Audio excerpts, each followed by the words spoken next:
안녕하세요. 워런 버핏처럼 매일 신문을 박전무와 함께 읽으면서 투자의 고수가 됩시다. 웜의 신박 오늘 7월 25일 순서 시작하겠습니다. 자, 시장이 요동치고 있고요. 국내 시장, 미국 시장 할 거 없이 자, 이렇게 시장이 요동을 치고 있지만 신문 기사 읽으면서요. 요동치는 원인이 뭐고 이 변동성이 하락 추세의 전환을 알리는 변곡점인지 아니면 또 많이 올랐기 때문에 쉬어가는 국면인지 그런 부분도 우리가 신문을 통해서 확인을 할 수가 있습니다. 자, 오늘 중요한 기사들이 많으니까요. 빨리 가보도록 하겠습니다. 먼저 어제도 아침 모닝브리프 때 어떤 분이 이 TMF 요 사태가 혹시 주식시장에 하나의 큰 블랙스완으로 작용하는 거 아닌가요? 이런 질문도 해주셨거든요. 제가 잘 몰라가지고요. 티몬, 위메프 이런 걸 안 써봐가지고 일단 신문 기사를 한번 읽어보겠습니다.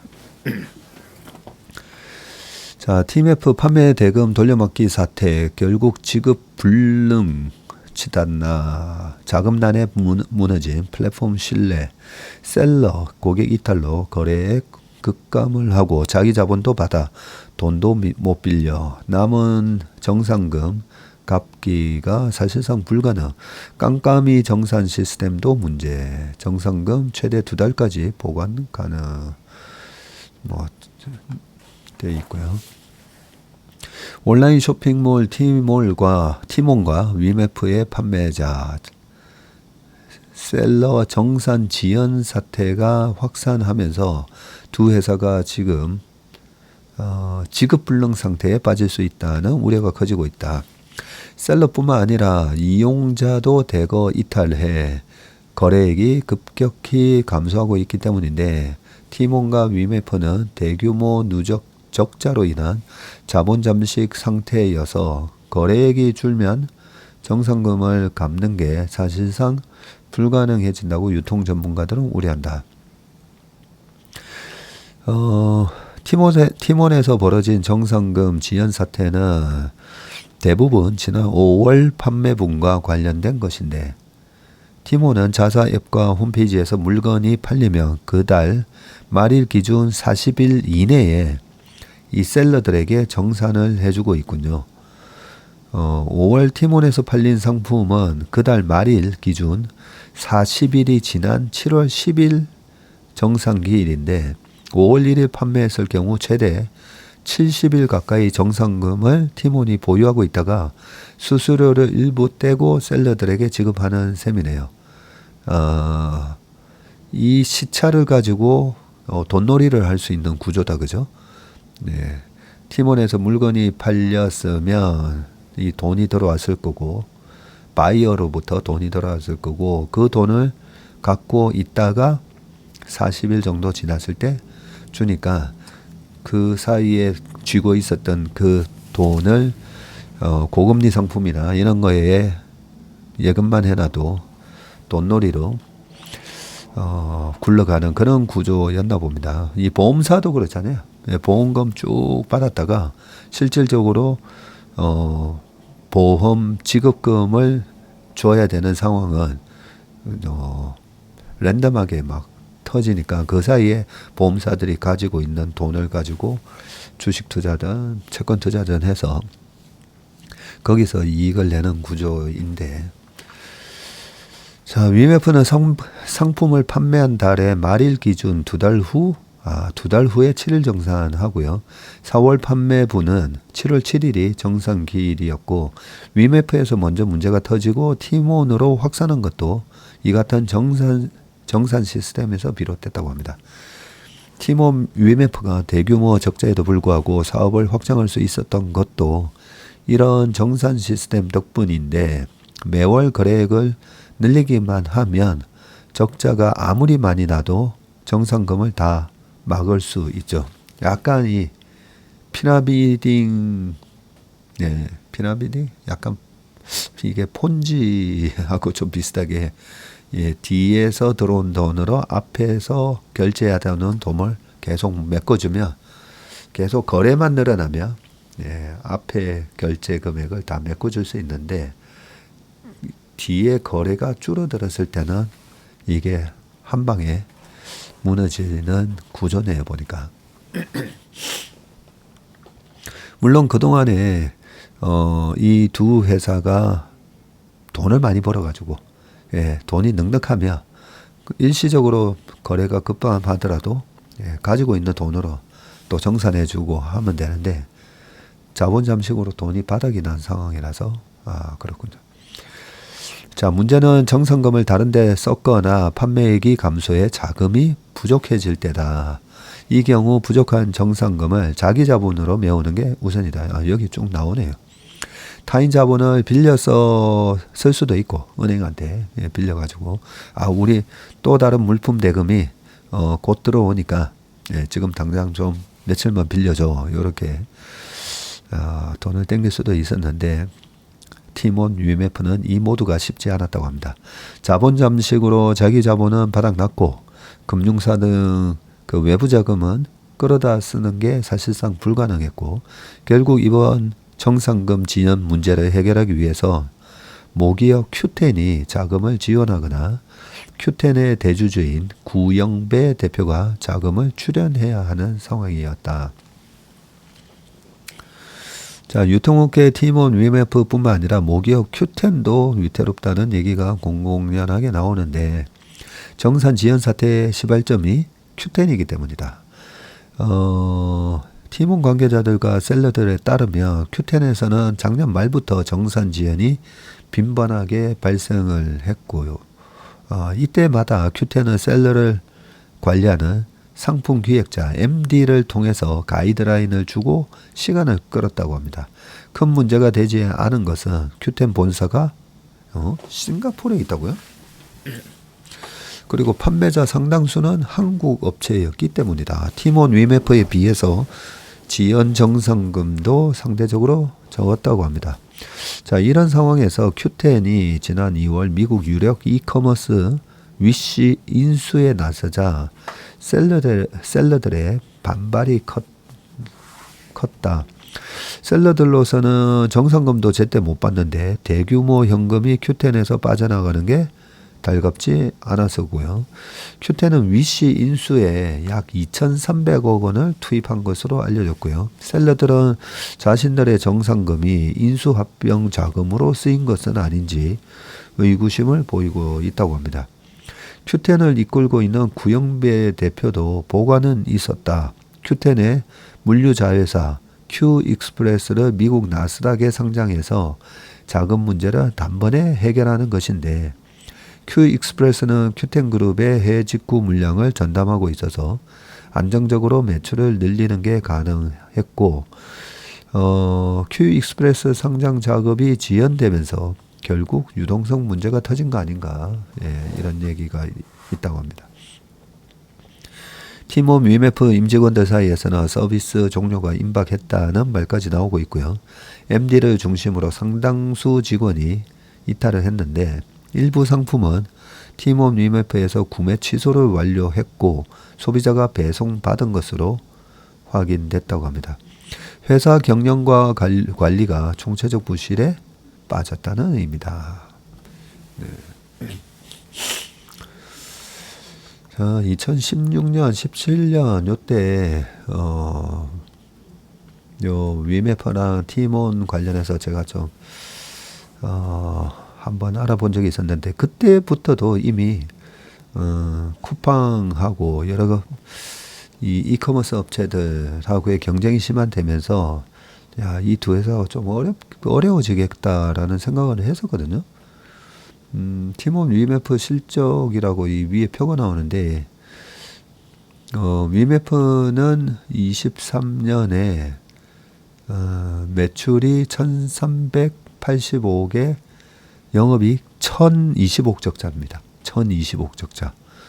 그리고 티몬은 22년 기준인데 1,204억 매출에 1,526억 적자네요. 뭐 이거는 그냥 시한폭탄이었네요. 보니까 그냥 실적만 봐도 그죠? 시한폭탄이었다 그죠? 언제 터지느냐 뭐 시간의 문제였지. 하여튼 16년, 17년 그때 이미 뭐 이에서 이 두 회사는 어렵겠는데라는 생각을 했었는데 참. 자, 그다음 관련된 기사가 하나 더 있어가지고요. 한번 두 번째 기사도 보겠습니다. 머지 사태 겪고도 제도 미비가 화를 키웠다. 자, 정부 팀원과 위메프 판매자 이 정산 지연 사태와 관련해서 정부가 24일 긴급회의를 열고 대응책 마련에 나섰는데 전자상거래 및 전자지급결제 대행업체 이 피지업체를 감독할 명확한 수단이 없어 곤혹스러워하고 있다는데 업체의 환불 의무를 규정한 법안이 오는 9월에야 시행되는 등 법과 제도 미비로 마땅한 제재 수단이 없는 상태라고 하고요. 금융당국은 이날 티몬 위메프 사태 관련 회의를 열었는데 우선 판매자와 소비자 피해 현황 파악에 들어갔지만 어려움을 겪고 있고요. 금융관계자는 티몬 위메프 직원들도 당황해서 협조가 잘 안 되고 있다고 말했습니다. 공정거래위원회와 산업통상자원부, 중소벤처기업부 등 다른 관련 부처도 내부 회의를 통해서 대응책을 모색했는데 한계정 공정거래위원장은 정산 지연이나 미정산 문제를 살펴보고는 있지만 민사상 채무불이행 문제라서 공정거래법 적용이 어렵다고 답을 했네요. 티몬과 위메프는 전자상거래 기업이자 피지 업체를 동시에 하고 있군요. 이 피지업은 소비자에게 물품 서비스 판매 대금을 받아서 또 판매자에게 전달하는 사업이고요. 피지 사업을 하려면 전자금융업에 따른 형식적 요건을 갖춰 금융위에 등록만 하면 된다고 합니다. 감독 범위도 좁은데 피지업체의 감독권은 주로 해킹 방지, 소비자 정보 보호 등 기술적인 측면에 국한되어 있고 금융사와 달리 재무 건전성을 살펴보고 개선 명령을 내릴 근거가 마련되어 있지는 않다고 합니다. 이런 제도 미비 탓에 2021년 머지포인트 사태와 같은 사고가 반복되고 있다는 지적이 나오고요. 선불 충전금 보호와 가맹점의 환불 의무 도입 등을 담은 전자금융법 개정안이 지난해 8월 국회를 통과했지만 시행은 오는 9월 15일부터라고 합니다. 게다가 개정법은 선불업자 규제 중심이어서 피지업 관리 감독 수단은 여전히 부족하다. 자, 특히 판매자 정산 주기와 판매 대금 보관 방식에 대한 명확한 가이드라인이 없는 점이 전자상거래 업 관련 대표적 입법 미비 요소로 꼽히는데 대기업 유통사는 대규모 유통업에 따라서 상품이 팔린 달의 말일을 기준으로 40에서 60일 이내 판매 대금을 정산해야 된다고 하는데 하지만 전자상거래에는 이런 법 규정이 없다고 합니다. 정부는 전자상거래 업계의 판매자 정산 주기와 대금 보관 방식, 규모 등에 대한 일제 점검을 검토하는 것으로 알려졌고요. 판매 대금을 제3의 금융회사에 맡기는 에스크로 정산 시스템을 의무화하는 방안도 거론된다고 합니다. 이 머지 사태 이게 뭐지? 예, 저는 그렇게 생각했는데요. 머지 포인트 사태라고 요 밑에 설명이 있네요. 전자상품권인 머지 포인트를 액면가보다 20%가량 할인 판매하면서 가입자 100만 명 이상을 끌어모은 서비스라고 하네요.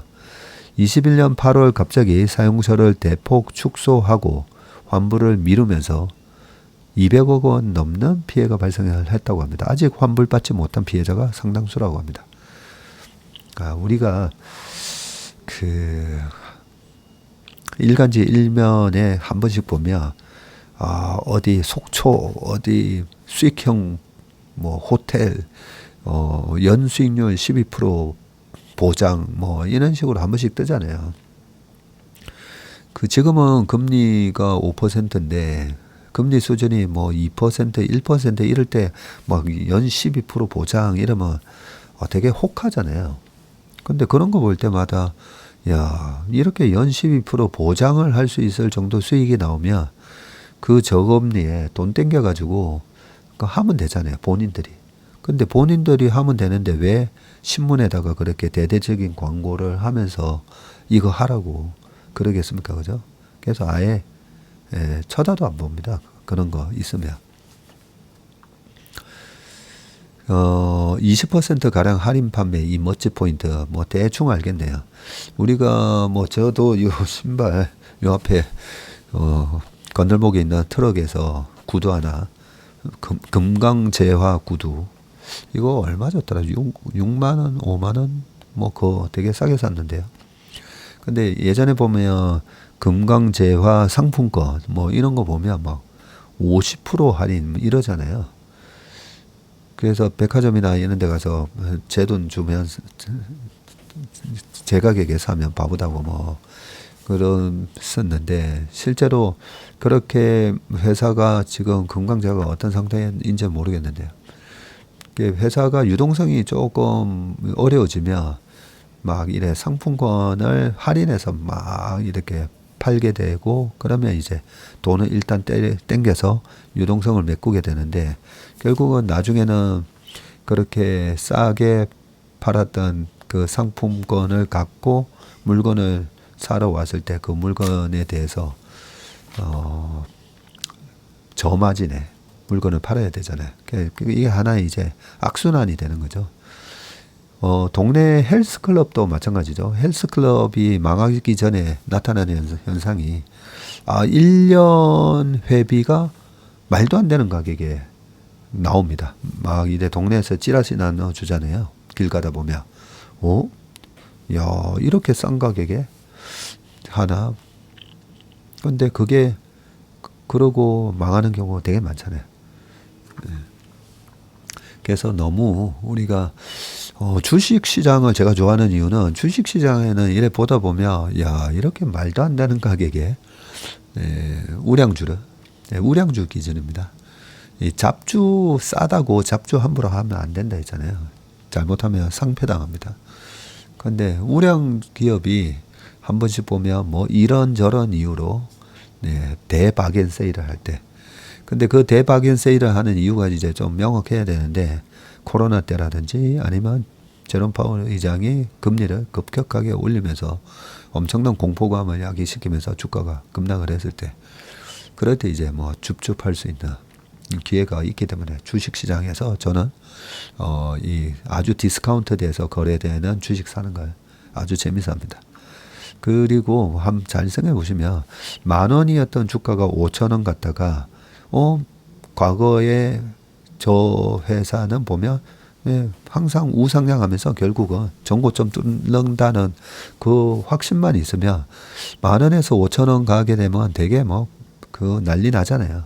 근데 저는 5,000원에서 다시 10,000원 가면 야 이거 100% 버는 건데 그렇게 생각하면서 막 기쁜 마음으로 주식을 사죠. 이번 조정도 마찬가지입니다. 이번 조정이 이 시장이 끝난 게 아니기 때문에 근데 너무 강세론자들은 뭐 지금 S&P 500 PER이 막 21배가 넘어가고 금리는 여전히 막 4.2% 2년짜리 미국 국채가 여전히 4.5잖아요. 10년물이 4.2였고 그런 상황에서 계속 주가가 그동안에 올라온 것만 보면서 계속 갈 거다라고 생각하는 경우가 많은데 제가 말씀드렸잖아요. 강세론자가 이제 여기서는 주식 팔아야 됩니다라는 얘기를 한 번도 한 적이 없다고요.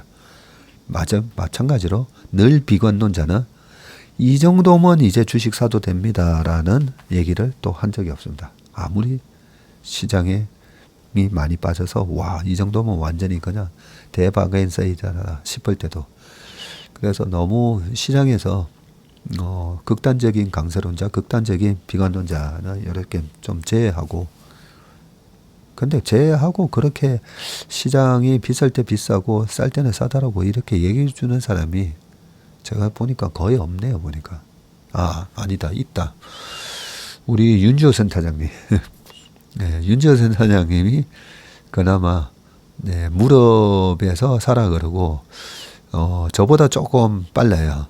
저는 어깨 정도를 얘기한다고 하는데 우리 윤지호 센터장님은 그래도 윤 센터장님이 얘기하는 농구는 철저하게 좀 저랑 비슷하게 이 정도면 살 수 있는지 없는지 이 매력적인 밸류에이션인지 그 부분을 좀 보다 보니까 윤 센터장님이 항상 저보다 좀 더 빨라요. 좀 더 빠르고 네, 그렇습니다.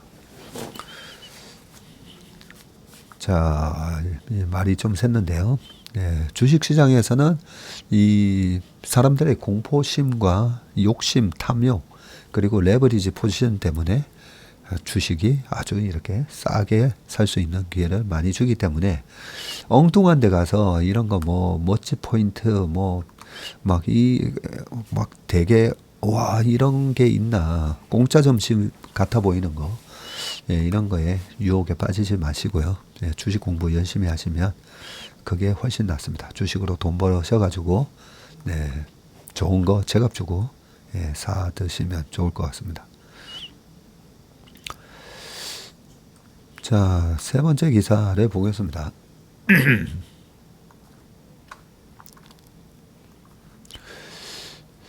자, 세 번째 기사는 한국 글로벌 꼴찌 됐다. 굴욕 6조 부은 개미들 눈물.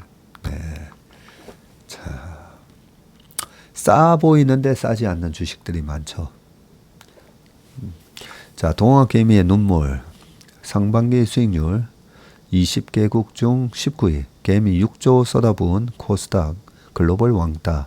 세계 GDP 상위 20개국 중 상반기 수익률 19위 굴욕이라고 되어 있는데 자, 올해 코스닥 지수 상승률이 세계 주요 증시 중 최하위권을 기록한 것으로 나타났고요. 미국 성장주로 구성된 나스닥 지수, 러셀 2000 지수 등과의 격차는 역대 최대치로 벌어졌다.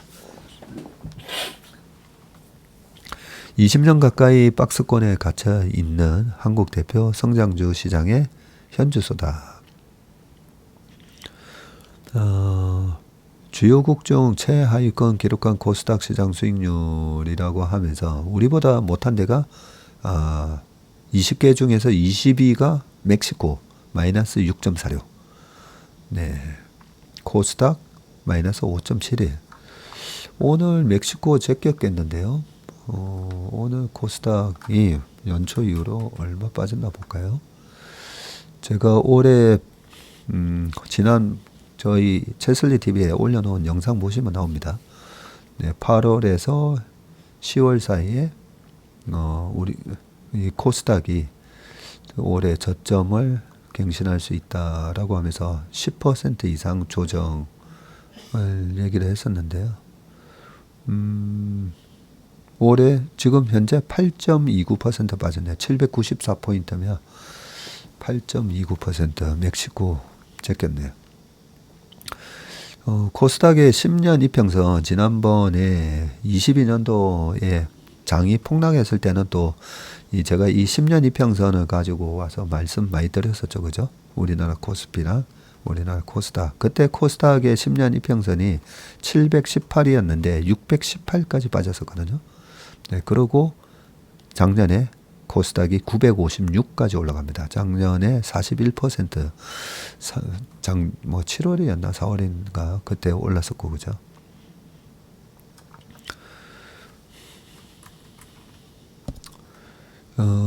코스피의 10년 이평선은 2270이었고요. 22년도에. 그리고 작년에 2668까지 쭉 올라왔었다. 그죠? 올해 10년 이평선은 2414입니다. 자, 기사를 좀 더 계속 읽어보겠습니다.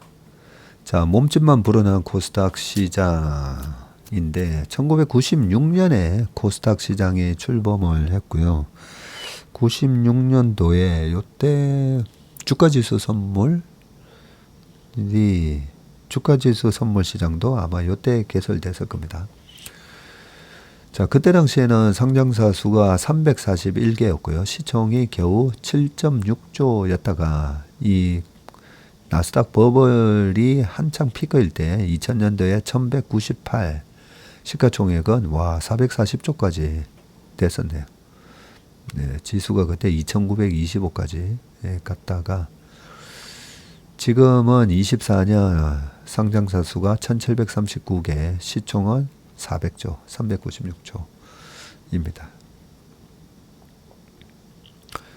24년 기준으로 지금 코스닥 시장 주가 수익 배율은 PER이 103배입니다. 103배. 이익이 안 나니까요. 근데 올해 예상 영업이익이 12조 정도로 지금 나오고 있거든요. 12조에 10배면 120조. 근데 지금 400조니까 30 몇 배 정도 나오고 있다, 그죠? 30 몇 배. 그 영업이익 기준으로 한 겁니다. 자, 좀 읽어볼게요. 자, 멕시코는 최저임금 2배 인상을 공언한 좌파 여당이 승리한 뒤에 페소화 가치가 급락하는 등 경제적 불확실성이 커지자 투자자들이 서둘러 자금을 빼고 있다고 하고요. 코스닥 지수가 사실상 위기 직전 수준의 국가 증시와 어깨를 나란히 한 셈이다. 미국 성장주 지수인 나스닥 지수와 러셀 2000 지수 등과 코스닥 지수의 간극은 사상 최대치로 벌어졌고요. 2010년 이후 나스닥 지수와 러셀 2000은 각각 8.3배, 3.7배 상승을 했지만 2010년 이후입니다. 코스닥 지수는 1.6배 오르는데 그친 결과다. 자, 세계 증시 가운데에서 코스닥 지수가 유독 힘을 쓰지 못하는 것은 시장의 기형적인 포트폴리오 때문이라는 지적이 많다. 제대로 분석을 하고 있는지 한번 보겠습니다. 유가증권으로 기업이 빠져나가면서 현재 코스닥 시장 시가총액 상위에는 2차전지와 바이오, 게임주 정도만 남아있고 좀비 기업 퇴출이 지연되면서 상장사의 내실은 약화되고 있고 지난해 코스닥 상장사는 1702개로 2020년 대비해서 21.1% 늘었지만 상장사 영업이익은 오히려 14% 감소를 했습니다. 네, 굉장히 예리하게 지적을 하고 계시네요. 코스닥의 상장사 상위 1등부터 보면 에코프로 BM, 2등이 알테오젠, 3등이 에코프로, 4등이 HLB, 5등이 삼천당제약, 6등이 셀트리온제약. 그렇네요, 진짜.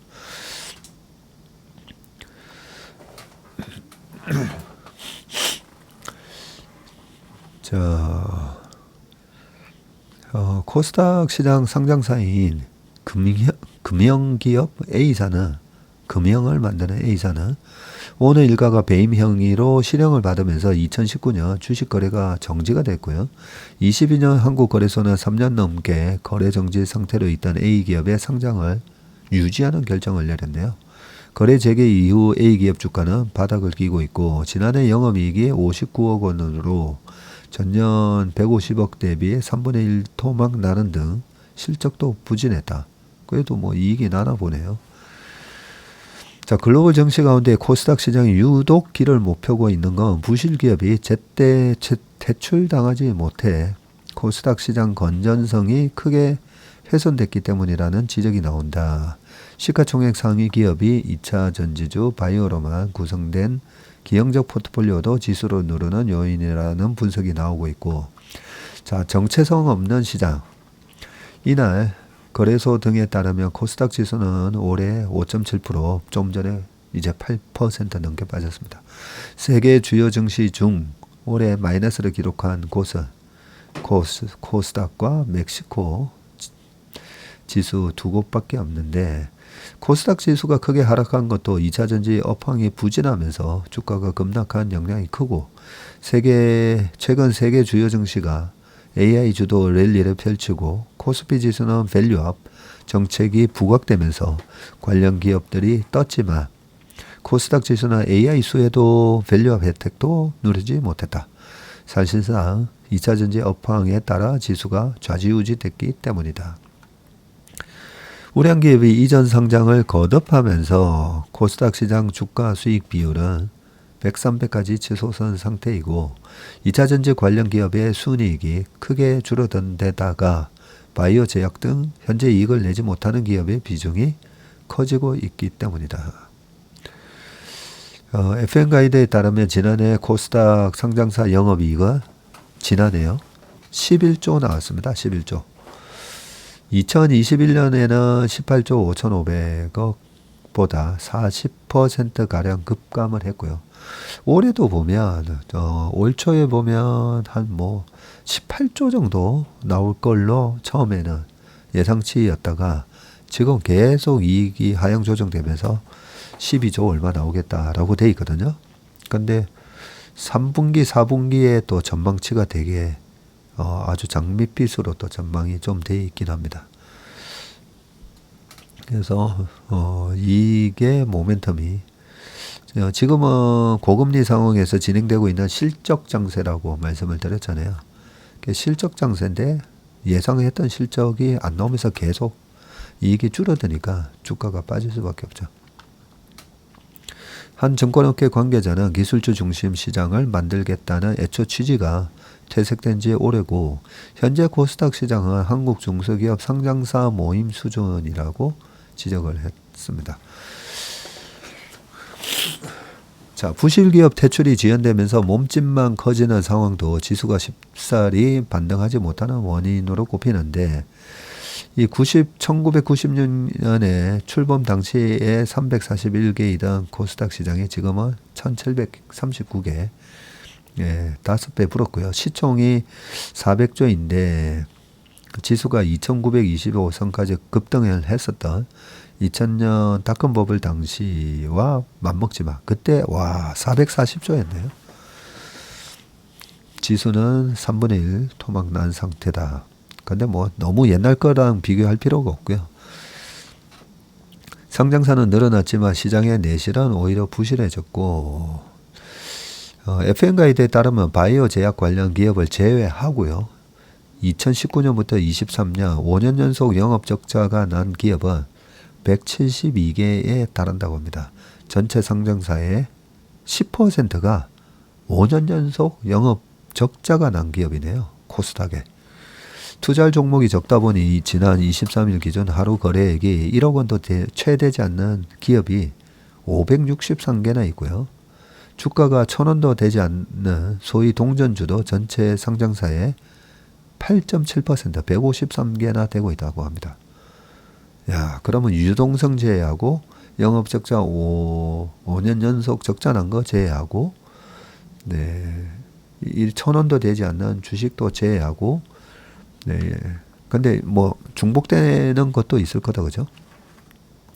적은 유동성으로 언제든 투기 세력이 주가를 좌지우지할 수 있는 환경이 마련되어 있다.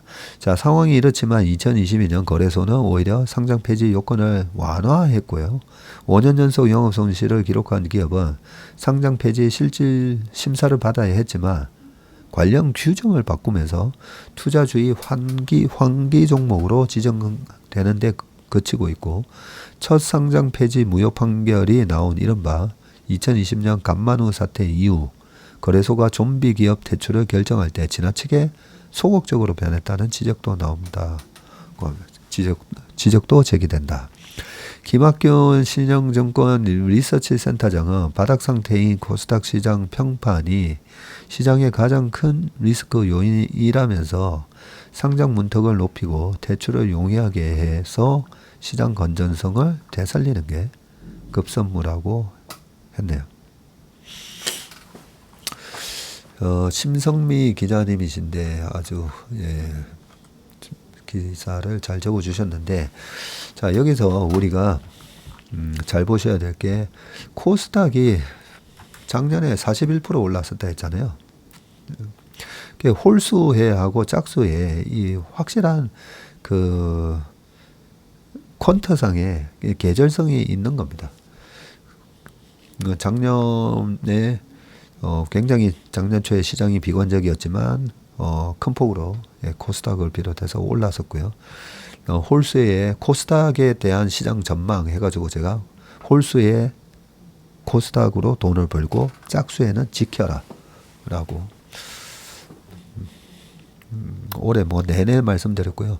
올해 특히나 5월에서 10월 사이 조심해야 되기 때문에 코스닥은 웬만하면 4월 말까지 정리를 하시는 게 좋을 것 같습니다. 뭐 그런 얘기를 많이 했었죠. 그래도 내 주식은 안 빠질 거야. 항상 그렇게 생각하게 돼 있습니다. 왜냐하면 저도 그랬었거든요. 저도 그래도 내 주식은 안 빠지겠지. 이 퀀트의 중요성을 이번에 이렇게 좀 배우는 좋은 기회로 교훈으로 삼으시면 좋을 것 같습니다. 자, 그리고 어제 아침에 말씀드렸던 뭐 신용 부분이 있는데요. 신용은 나중에 말씀을 드리고요. 다음 기사 넘어가 보도록 하겠습니다. 뭐 결론은 이 코스닥은 홀수에 보면 코스닥만큼 더 좋은 게 없습니다. 홀수에 코스닥으로 보고 짝수에는 도망가 있으면 됩니다. 뭐 다 그런 건 아니지만요. 자, 그 다음 기사 삼성 HBM 엔비디아 납품 속도. 자, 삼성전자가 개발한 5세대 HBM3E 8단 제품의 엔비디아 품질 테스트 통과가 임박한 것으로 알려졌다. 4세대 HBM인 이 HBM3의 엔비디아 납품도 다음 달 본격화된다라고 하고요. 그동안에는 이 퀄 테스트 관련해서 약간 이런 언론사도 있었나 좀 그죠? 이상한 데서 이랬는데 지금은 한국경제신문을 보고 있기 때문에 어느 정도 이 신빙성을 갖고 보시면 될 것 같습니다. 24일 반도체 업계에 따르면 삼성전자는 HBM3E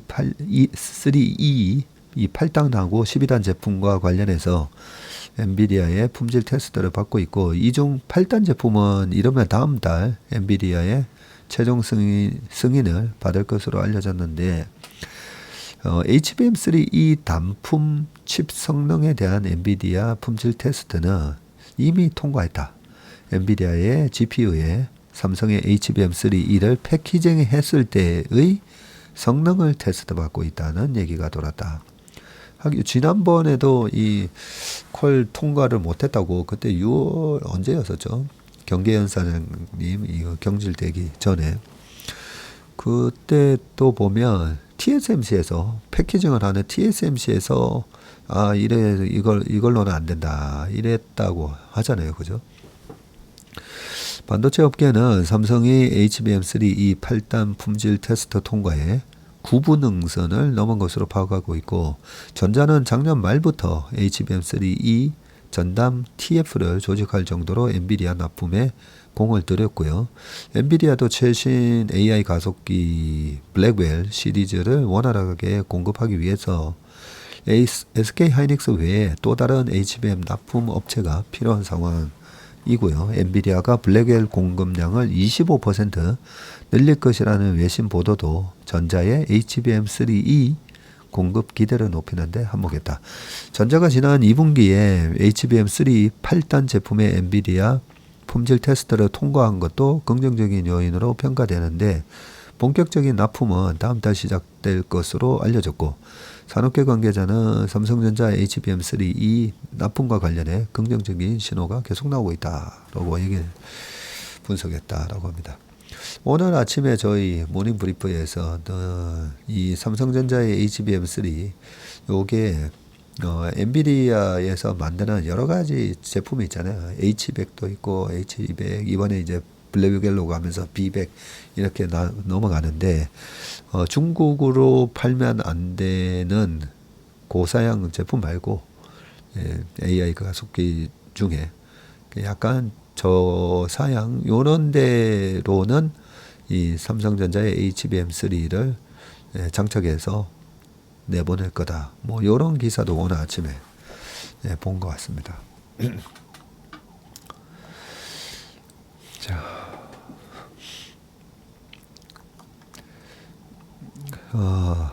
빅테크서 빠진 돈 여기 몰렸나? 미 건설주가 16% 급등을 했다네요. 그래요. 미국 기준금리 인하 기대감에 따른 순환매 장세 영향으로 미 주택 건설주들이 지난 한 달간 16% 이상 올랐네요. 미국 증시에서 S&P 1500 주택 건설 지수는 한 달 전보다 무려 16.62% 상승을 했고요. 이 기간 S&P 500 지수 수익률은 겨우 1.98%에 그쳤는데 S&P 1500 주택 건설 지수는 이달 초만 해도 연초와 비슷한 2200대로 유지했지만 이달 들어서 급등세를 나타냈다고 합니다. 해당 지수를 공매도한 투자자들은 이달 들어서 7억 5천만 달러에 이르는 손실을 본 것으로 S3 파트너스는 추정했다. 최근 주택건설주들이 급등한 이유는 기술주에 몰렸던 자금이 빠지고 금리 인하 수혜가 기대되는 중소형주로 유입된 영향으로 분석이 되는데 러셀 2000 지수가 한 10% 올라버렸었죠. 자, 페드가 오는 9월 기준금리를 인하하며 주택담보대출 모기지 금리도 하락을 해서 주택 수요가 살아날 것이라는 기대감이 반영이 됐고요. 데이터 정보회사 옵티멀 블루에 따르면 미국 30년 만기 모기지 평균 금리는 지난해 10월 23년 만에 최고 수준인 연 7.79까지 상승을 했다가 이날 연 6.78로 하락을 했습니다. 작년 요 10월 달에 미 국채 10년물이 5% 찍었을 때였으니까요. 10년물이 5%인데 모기지가 7.79니까 10년물에다가 플러스 한 2.8% 가상금리가 붙어서 이 모기지 금리가 거래된다. 이렇게 보면 되겠다. 그죠? 네, 지금 6.78로 빠졌는데 10년물이 4.2 정도 하고 있으니까 딱 2.6 정도 이렇게 가상금리가 붙어 있군요. 2.6에서 2.8. 자, 미국 주택건설업체들의 호실적도 주택건설지수 상승을 이끌고 있는데 미국 최대 주택건설업체 이 D.R. 호튼은 이번 3분기 주당 순이익이 4.1달러, 매출은 99억 7천만 달러를 기록했다고 지난 18일 발표했고요. 각각 시장 예상치인 3.75달러 그리고 매출은 96억 달러보다도 훨씬 웃돌았네요. D.R. 호튼의 주가는 한 달 전보다 무려 22.57%나 상승을 했다고 합니다. 같은 기간 미국 주택건설 회사 펄티그룹과 톨브라더스 주가도 11.5, 14.2 정도 올랐네요. 한편 미국의 6월 주택가격은 전월에 이어서 두 달 연속 사상 최고치를 경신을 했고요. 미국 부동산 업자 협회 NAR에 따르면 6월 주택가격 중간값은 전월 대비해서 2.3% 상승한 42만 한 6,900달러, 5억 9천만 원 정도. 미국 주택가격 중간값이 5억 9천만 원이라고 합니다. 잠깐만, 서울 집값 중간값이 5억 얼마 아닌가요? 아무튼 이는 전년 동월 대비 4.1% 오른 수치다 라고 합니다.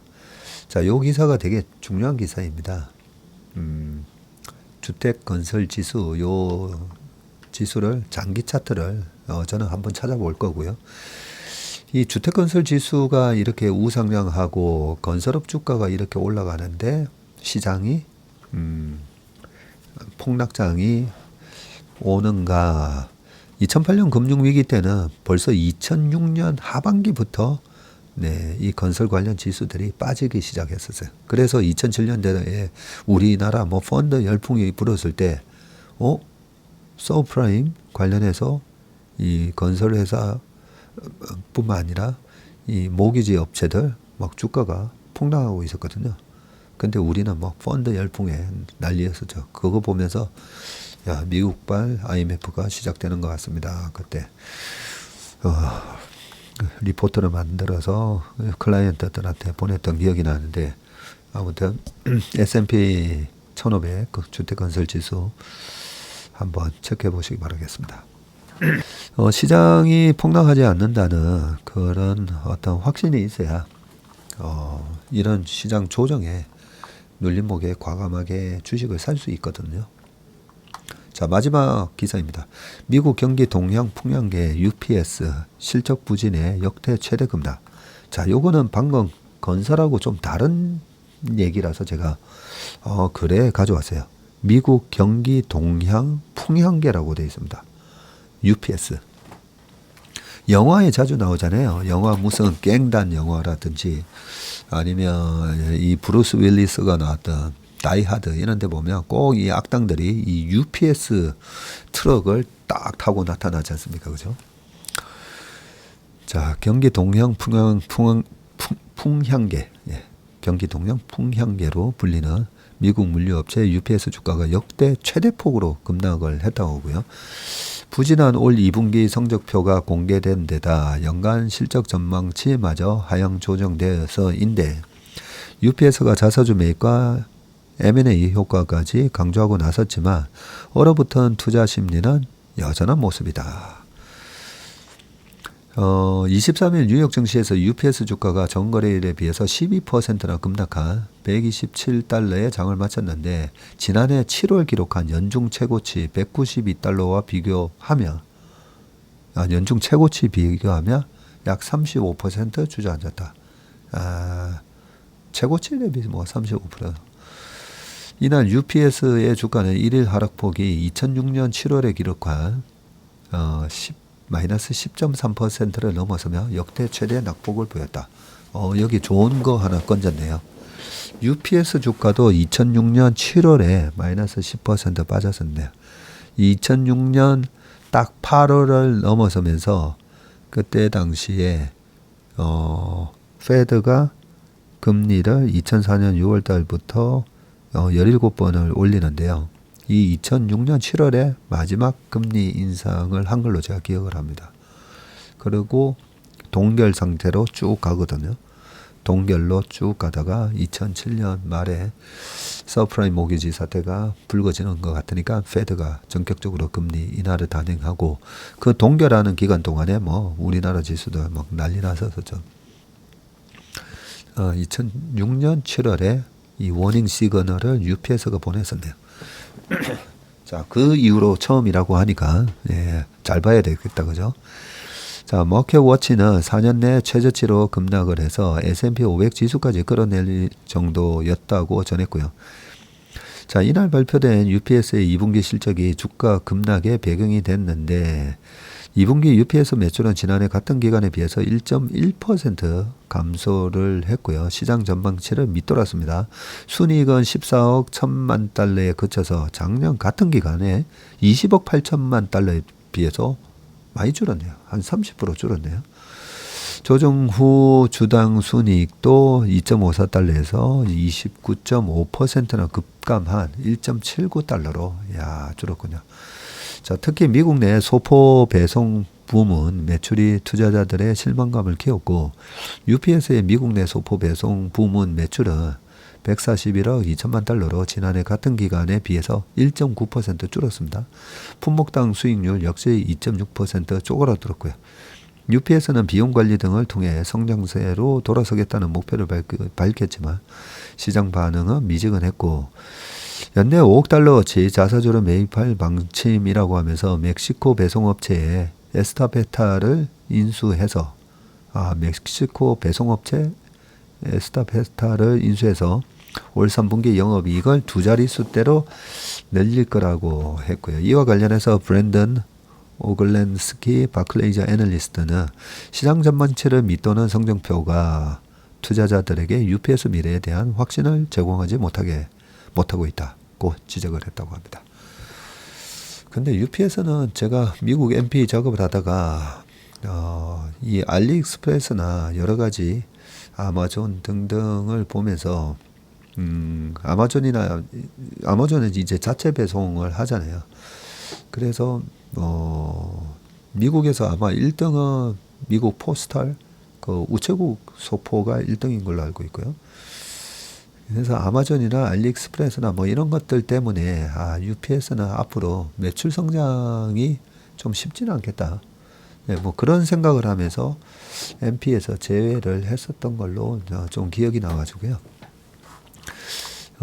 다른 이런 경쟁 업체가 없을 때에 UPS랑 지금 경쟁 구도에서 이렇게 좀 큰 변화 속에 떨어지는 거랑은 좀 차이가 있지 않을까도 싶지만, 그래도 2006년 미리 한 번에 워닝 시그널을 줬던 2006년 7월 마이너스 10.3%였다고 하니까 미국 시장이 무너진 게 2007년 10월 달부터거든요. 그러면 UPS의 10% 이상 하락 이후에 1년 3개월 뒤에 시장이 무너졌군요. 1년 3개월 뒤면 지금 25년 10월이다. 그죠? 네, 오늘 웜의 신박은 여기까지 하겠습니다. 예, 변동성도 심하고 날씨도 변동성이 심하다 보니까 저 같은 사람도 막 감기가 돌고 했었는데, 주식시장의 변동성, 날씨의 변동성 잘 버티시길 바라겠습니다. 네, 오늘 웜의 신박은 여기까지 하겠습니다. 고맙습니다.